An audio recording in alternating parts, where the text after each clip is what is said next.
உரக்கச் சொல்வோம் உண்மையை.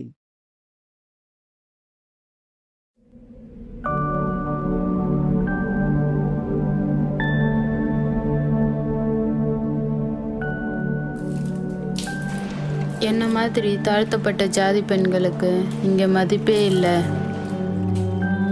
அவங்க சொல்ல கேட்டு அவங்களோட வாழ்க்கை வழியாக தான் செல்ல வேண்டும் என்று எதிர்பார்க்கிறாங்க. ஆனால் இது என்னோட லைஃப். நான் இந்த உலகத்தில் பிறந்ததே ஒரு நல்ல பாக்ஸராக தான்.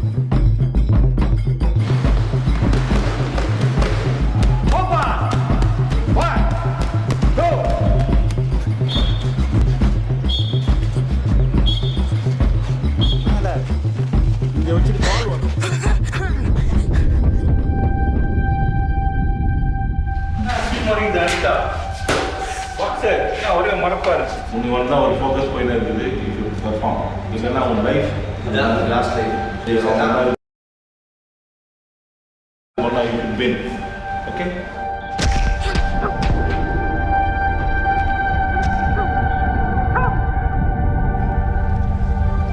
கை கொஞ்சத்தை எடுத்துருக்காங்க. கையும் ஓடிக்கலும் காலை ஓடிக்கல. இல்லையம்மா இந்த டீம் எல்லாம் வெளியே போயிடும். அதுதான் பாக்ஸிங்ல தான் வீட்டுக்கு ஏதம்மா முடிஞ்சுது. என்கிட்ட சொன்னார், அப்போ நீ என்கிட்ட இந்த மாதிரி இரு, அது அப்போ தான் நான் உன்னை செலெக்ஷன் பண்ணுவேன் அப்படின்னு சொன்னார். என்னால் அந்த மாதிரிலாம் இருக்க முடியாது சார் அப்படின்னு சொன்னேன்.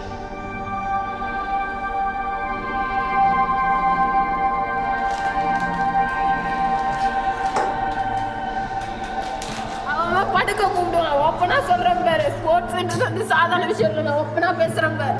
அவன் படுக்க கூப்பிடுவான் சாருங்க. நம்ம அப்படிதான் மானத்தை விட்டு போய் பாக்ஸிங் பண்ண அவசியம் கிடையாது. நம்ம அப்பா அம்மா உண்மையா இருப்போம். சமுதாயத்தில் ரொம்ப கீழ்த்தரமாக பார்ப்பாங்க. But I'm a one women army.